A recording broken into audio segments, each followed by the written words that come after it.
boleh. Allahumma salli ala Muhammad wa ala Muhammad. Astaghfirullahalazim allazi la ilaha illa huwal hayyul qayyum wa atubu ilaih. Astaghfirullahalazim allazi la ilaha illa huwal hayyul qayyum wa atubu ilaih. Astaghfirullahalazim allazi la ilaha illa huwal hayyul qayyum wa atubu ilaih. Astaghfirullahalazim allazi la ilaha illa huwal hayyul qayyum wa atubu ilaih. Astaghfirullahalazim allazi la ilaha illa huwal hayyul qayyum. Astaghfirullahalazim allazi la ilaha illa huwal hayyul qayyum wa atubu ilaih. La ilaha illallah wahdahu la syarika lah, lahul mulku wa lahul hamdu yuhyi wa yumiitu wa ala kulli syai'in qadir. La ilaha illallah wahdahu la syarika lah, lahul mulku wa lahul hamdu yuhyi wa yumiitu wa ala kulli syai'in qadir.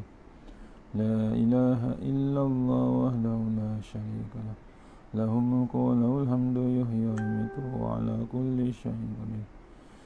La ilaha illallah wahdahu la syarika lah, lahul mulku wa lahul hamdu yuhyi wa yumiitu wa ala kulli syai'in qadir. La ilaha illallah wahdahu la syarika lah, lahul mulku wa lahul hamdu yuhyi wa yumiitu wa ala kulli syai'in qadir. La ilaha illallah wahdahu la syarika lah, lahul mulku wa lahul hamdu yuhyi wa yumiitu wa ala kulli syai'in qadir. La ilaha illallah wahdahu la syarika lah, lahul mulku wa lahul hamdu yuhyi wa yumiitu wa ala kulli syai'in qadir.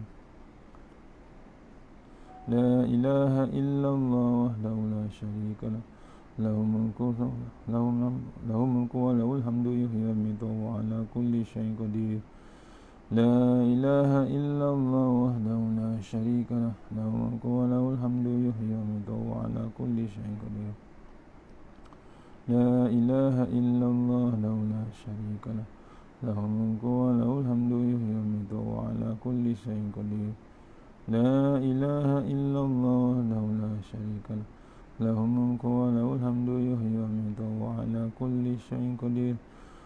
Allahumma ajirna minan nar, Allahumma ajirna minan nar, Allahumma ajirna minan nar.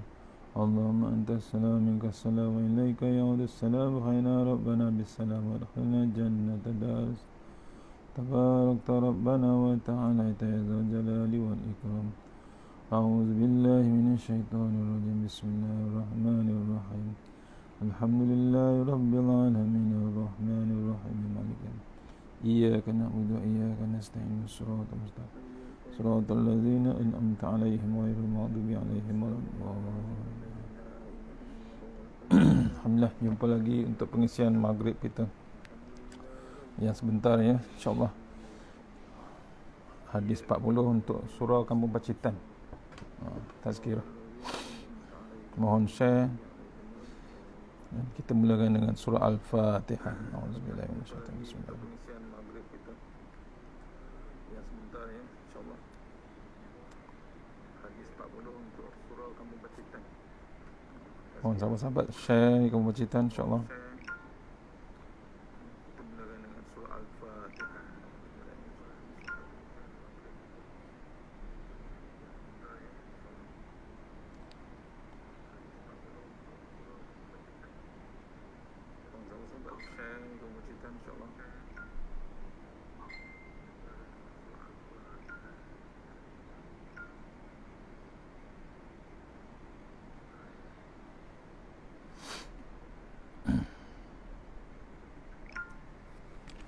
Allahumma salli ala Muhammad wa ali Muhammad. Assalamualaikum warahmatullahi wabarakatuh. Alhamdulillah alamin, wassalatu wassalamu ala sayyidina wa ala alihi washabihi ajma'in. A'udzubillahi minan nar min syarril kufar wa min ghadabil jabbar wal 'izzatu lillahi rasulih. Allahumma ghnina bihalalin haram bismika Allahumma ya daim ya hayyu ya fardu ya wit ya ahad ya samad. Allahumma salli ala Muhammad wa ala ali Muhammad. Bismillahirrahmanirrahim. Bismillah masyaallah la yasuqul Allah. Bismillah masyaallah la yasrifu suwa Allah. Bismillah masyaallah man kana min ni'matin fa min Allah. Bismillah masyaallah la ya'ti bil hasanati illa Allah. Bismillahirrahmanirrahim. Masyaallah, la haula wala quwata illa billahil azim. Allahumma nas'aluka bi barakati syarifah antuhum ala dunya. Amin ya rabbal alamin.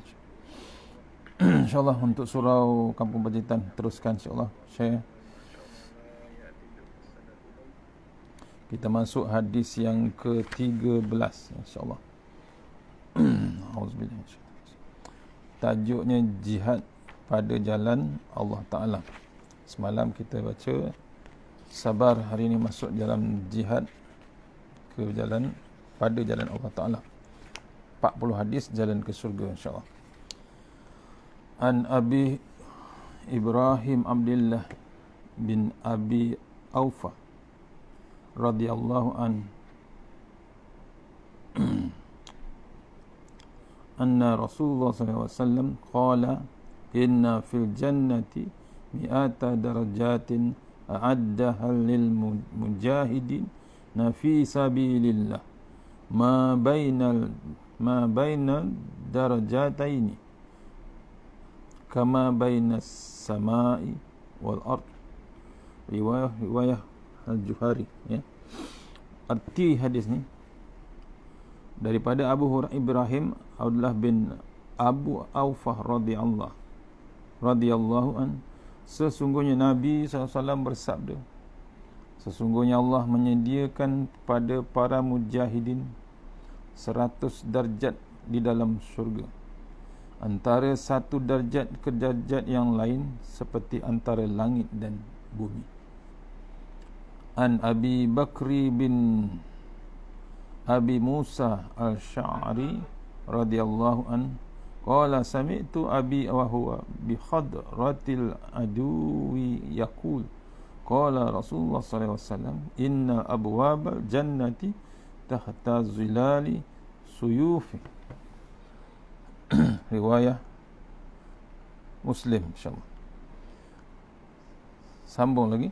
Artinya daripada Abu Bakar bin Abu Musa al-Asy'ari radhiyallahu anhu berkata, aku mendengar ayahku meriwayatkan hadis ketika beliau sedang menghadapi musuh dengan berkata, Rasulullah sallallahu alaihi wasallam bersabda, sesungguhnya pintu-pintu syurga di bawah naungan pedang-pedang.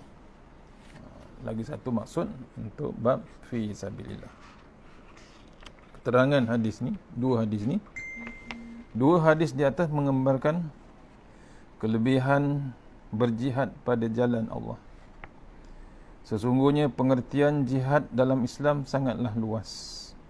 Ia merangkumi jihad ekonomi, jihad menentang musuh, jihad melawan hawa nafsu, jihad pendidikan dan sebagainya.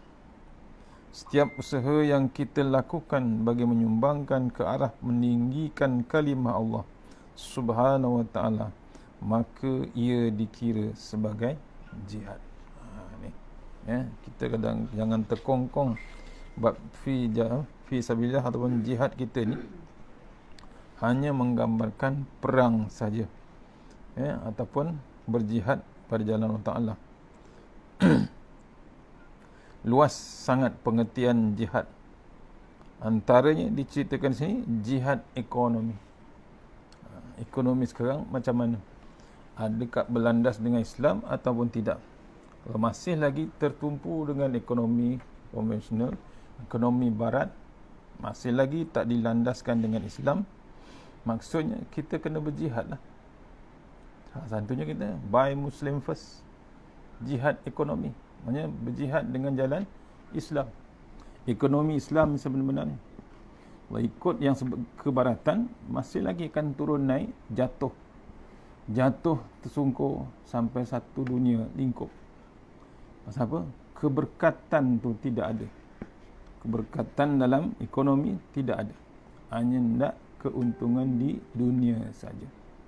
So, kita sebagai umat Islam yang mengaku inna dina indallahil Islam, nak sangat bab Islam, kena bab tu Islam dari bangun tidur hingga tidur balik cara Islam. Itu yang kita sebut inna dina indallahil Islam. Jihad menentang musuh, musuh takkan berhenti. Dari zaman Rasulullah SAW sampailah zaman sekarang, Zaman sebelum Nabi pun memang bab Islam akan ditentang. Tak kira Nabi Musa, Nabi Isa, Nabi Daud, Nabi Sulaiman, Nabi Ibrahim, semuanya menentang Islam. Semuanya musuh Islam menentang Nabi-Nabi belaka. Tu jihad. Kemudian menentang musuh. Jihad melawan hawa nafsu. Kita nak masuk Ramadan. Lepas tu jangan tunggu Ramadan. Kita berlatih sekarang. Macam mana kita nak, ada nafsu, tapi macam mana nak menguruskan hawa nafsu kita. Daripada bab makanan, daripada tidur, daripada macam-macam bab hawa nafsu, kita kena uruskan. Itu pun dipanggil jihad. Kalau tak jadi-jadi. Nak puasa sunat, nak puasa ganti pun kadang-kadang payah. Pasal apa? Nafsu makan. Akhirnya sampai ke bulan sekarang dah masih lagi tak berganti puasa. Muslimat lah kalau muslimin okey, tak ganti. Kena ganti, kena qada. Jangan ditangguh. Ada yang dah tengah tangguh, dia stop. Sedap pula lauk makan. Akhirnya tak jadi puasa. Dibatalkan puasa. Diberhentikan puasa qada. Ikut pandangan banyak mengatakan berdosa. Pasal apa? Tak ada sebab yang munasabah memberhentikan puasa, membatalkan puasa. Puasa yang qada. Kecuali ada benda yang mudarat ataupun darurat, tak boleh.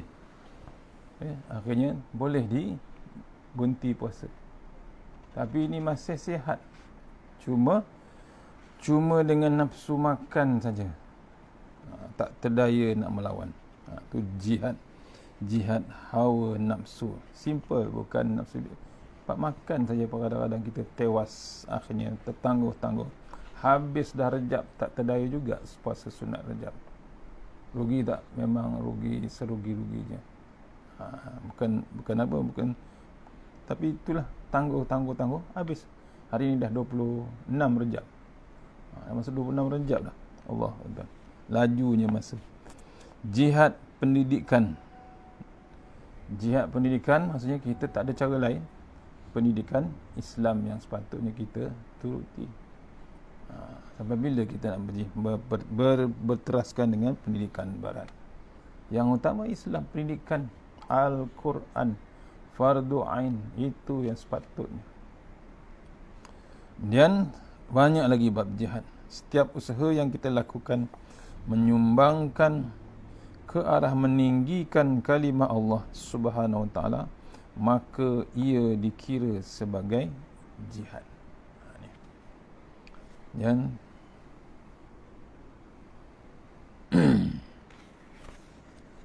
habisnya.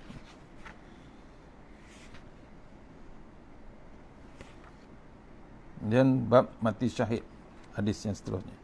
Daripada Abu Ubadah bin As-Samit radhiyallahu an, daripada Nabi sallallahu alaihi wasallam bersabda, sesungguhnya Allah memberi 7 perkara kepada orang yang mati syahid. Kelebihan mati syahid. Pertama, diampunkan segala dosanya. Yang mati syahid diampunkan dosanya pada titisan pertama darahnya. Kedua, diperlihatkan tempat tinggalnya di dalam syurga. Ketiga, dihiasi dengan perhiasan iman. Keempat, dipelihara dari azab kubur. Kelima, diharap mendapat azab kubur dan diamankan dari kengerian hari akhirat. Kelima, dipakaikan mahkota ketenangan di atas kepalanya. 1 permata dari mahkota itu lebih baik daripada dunia dan di sisinya. Keenam, dikahwinkan dengan 72 orang bidadari. Ketujuh, dapat memberi syafaat kepada 70 orang di kalangan kaum keluarganya. Tu kelebihan mati syahid. Hadis riwayah Ahmad daripada Ubadah bin As-Samit. Keterangannya, mati syahid merupakan kemuncak. Mati syahid merupakan kemuncak nikmat di dunia ini. Orang yang syahid akan menikmati kesedapan yang amat sangat di saat rohnya dicabut oleh malaikat maut. Mereka tersenyum kepuasan melihat bidadari dan syurga yang disediakan untuk mereka. Sesungguhnya tidak ada kelazatan di dunia ini yang dapat menandinginya. Allah Subhanahu wa taala berfirman dalam surah Al-Imran ayat 169, wala tahsabanna allazina qutilu fi sabilillahi amwat bal ahya'un inda rabbihim yurzaquna. Suratul Imran. Maksudnya, dan jangan sekali-kali engkau menyangka orang-orang yang terbunuh, yakni yang gugur syahid pada jalan Allah itu mati. Mereka tidak mati, bahkan mereka adalah hidup secara istimewa di sisi Tuhan mereka dengan mendapatkan rezeki. Ini maksudnya dalil pada Imran, surah Imran. Allah menyatakan jangan sekali-sekali kita menyangka orang yang terbunuh, yang gugur syahid itu pada jalan Allah Ta'ala mati. Sebenarnya mereka tidak mati, bahkan mereka masih hidup secara istimewa di sisi Allah Subhanahu wa taala. Dalam riwayat Imam Ahmad, Sayyidina Ibnu Abbas radhiyallahu berkata, Rasulullah SAW bersabda, setelah sahabat-sahabat kamu syahid di dalam peperangan Uhud, Allah meletakkan roh mereka dalam tembolok burung-burung hijau. Burung-burung ini terbang ke sungai-sungai dalam syurga dan menikmati buah-buahan syurga. Kemudian ia hinggap di lampu-lampu emas di bawah naungan arash. Setelah merasai makanan yang lazat dan minuman yang enak, para roh syuhada mula berbincang. Mereka berkata, alangkah gembiranya jika kawan-kawan kita mengetahui betapa hebatnya layanan Allah kepada kita. Jika mereka mengetahuinya, mereka tidak akan lemah semangat. Mereka tidak akan lemah semangat dari berjihad dan tidak akan malas berperang. Kemudian Allah berfirman kepada mereka, aku akan sampaikan kepada mereka, yakni yang mereka berada di dunia, tentang keadaan kamu, yakni dalam syurga yang penuh kenikmatan ini. Maka Allah menurunkan ayat di atas. Orang yang benar-benar beriman akan memohon kepada Allah agar dikurniakan syahid pada jalannya, yakni jalan Allah Subhanahu wa taala. Sayyidina Umar Al-Khattab selalu berdoa kepada Allah agar syahid pada jalan Allah dan dikebumikan pada bumi Rasulullah SAW, iaitu Madinah Al-Munawwarah. Orang yang bersungguh-sungguh mati syahid, mohon syahid pada jalan Allah dengan tulus hati akan dikurniakan pahala syahid, sekalipun dia mati di atas katilnya. Ni ya, kena renung kita, kena ingat orang yang mati syahid, Allah kurniakan. Apa dia kata? Jangan kita sangka yang mati syahid itu mati macam tu saja. Ia sebenarnya masih hidup. Dalilnya surah Al-Imran ayat 169. Tidak mati sebenarnya, dia masih hidup, masih lagi tidak mati, bahkan mereka hidup secara istimewa di sisi Allah Subhanahu wa taala dan mendapat rezeki nikmat yang hebat di sana, iaitu di syurga Allah Subhanahu wa taala. Sebab tu orang yang betul-betul beriman akan memohon kepada Allah. Dia akan memohon kepada Allah Ta'ala dapat dikurniakan mati syahid pada jalan Allah Subhanahu wa taala. Sayyidina Umar pernah selalu berdoa kepada Allah Ta'ala agar syahid pada jalan Allah Ta'ala, minta dikebumikan di tanah bumi Rasulullah di Madinah Al-Munawwarah. Orang yang bersungguh memohon syahid pada jalan Allah dengan tulus hati akan dikurniakan pahala syahid, sekalipun dia mati di atas katil. Tu kena renung kita. Bab tu.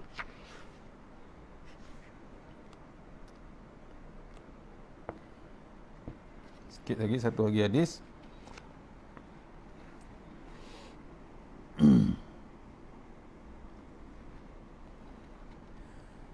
Berkasih sayang kerana Allah Subhanahu wa taala. An Abi Hurairah radhiyallahu an qala Rasulullah sallallahu alaihi wasallam, inna Allah ta'ala yaqulu yaumal qiyamah ainal mutahabbuna bi jalali al yauma azilluhum fi zilli yauma la zilla illa zilli. Artinya, daripada Abu Hurairah radhiyallahu an berkata, Rasulullah sallallahu alaihi wasallam bersabda, Allah Ta'ala berfirman pada hari akhirat. Di manakah Allah Ta'ala berfirman pada hari akhirat, di mana orang-orang yang saling berkasih sayang kerana kesabaranku. Hari aku naungi mereka dalam kenaunganku di hari yang tiada naungan kecuali naungan Allah Subhanahu Wa Taala. Dan ditambah lagi satu hadis riwayah Muslim daripada Abu Hurairah radhiyallahu anhu berkata, Rasulullah SAW bersabda, demi jiwaku yang dalam kekuasaan Allah, kamu tidak akan memasuki syurga sehingga kamu beriman. Dan tidak sempurna iman kamu sehinggalah kamu saling berkasih sayang. Mahukah aku tunjukkan kamu satu perkara, apabila kamu mengamalkannya, kamu pasti berkasih sayang. Contohnya, sebarkanlah salam di antara kamu. Antaranya. Dan ditambah lagi, satu lagi hadis daripada Abu Idris Al-Khawlani berkata, aku pernah memasuki sebuah masjid di Damsyik. Lalu tiba-tiba aku melihat seorang lelaki yang bersinar gigi depannya dan ramai manusia duduk bersamanya. Apabila mereka berbeza pendapat, mereka akan merujuk padanya dan berpegang dengan pandangannya. Maka aku bertanya kepada orang ramai tentang nama lelaki itu. Lalu diberitahu kepadaku, inilah Muaz bin Jabal radhiyallahu anhu. Keesokan harinya aku pergi awal ke masjid. Rupa-rupanya beliau lebih awal datang ke masjid dariku. Aku dapati beliau sedang solat.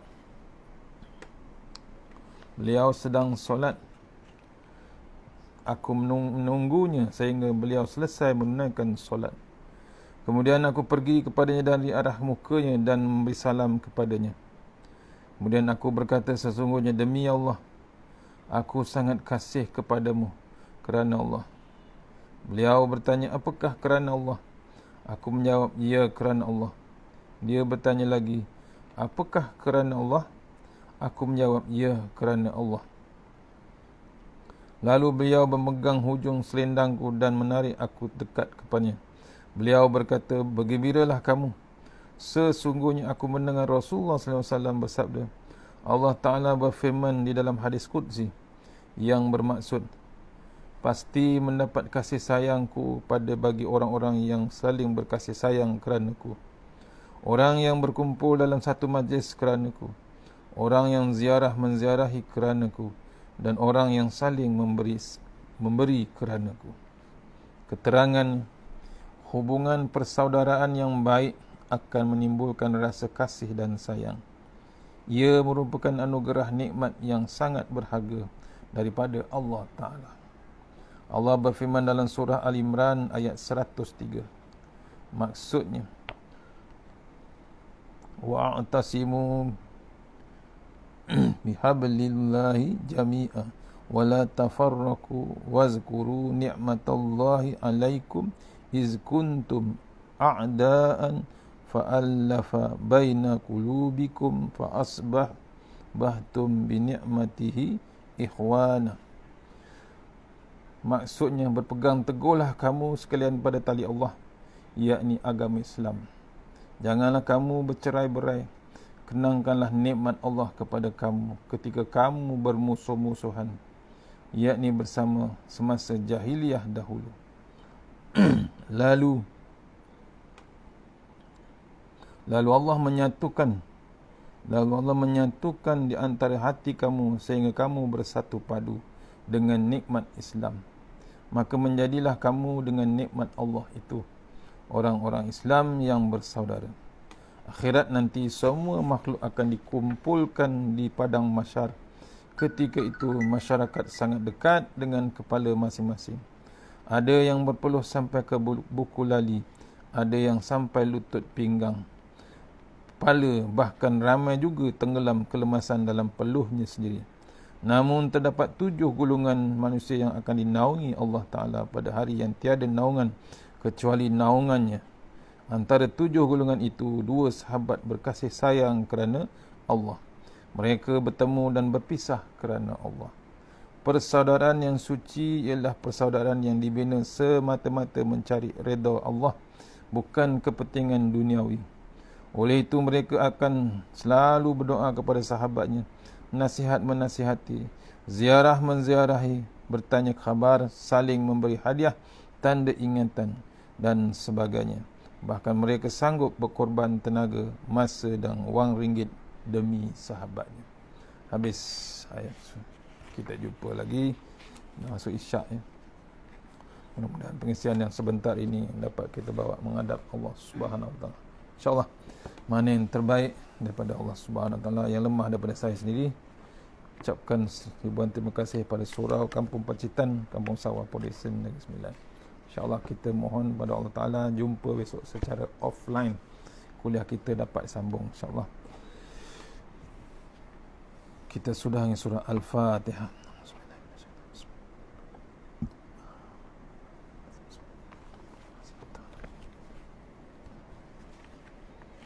A'udzubillahi minasyaitonir rajim. Bismillahirrahmanirrahim. Allahumma tawwil a'marana wa sahih ajsad wa nawwir qulubana wa sabbit imanana wa ahsin a'malana wa si arzaqana wa ilal khairi qaribna wa anishari amin wa wajina fid din wa dunya wal akhir. Ya Allah, panjangkan umur kami, sihatkan badan kami, terangkan hati kami, tetapkan iman kami, elokkan amalan kami, luaskan rezeki kami, dekatkan kami kepada kebajikan, jauhkan kami daripada kejahatan, tunaikan hajat kami. Allahumma anta rabbi la ilaha illa anta khalaqtani wa ala ahdika wa wa'dika mastata'tu. A'udzubika min syarri ma sana'tu, bika min ni'matika alayya wa abu bizambi faghfir fa innahu dzunuba illa anta. Tasanna biz jabar wa tasanna al malakut allazi la yusrif anna bala wal waba innaka ala kulli syai'in qadir. Wassallallahu wasallam alhamdulillahi rabbil alamin. Assalamualaikum warahmatullahi wabarakatuh. Allahumma salli ala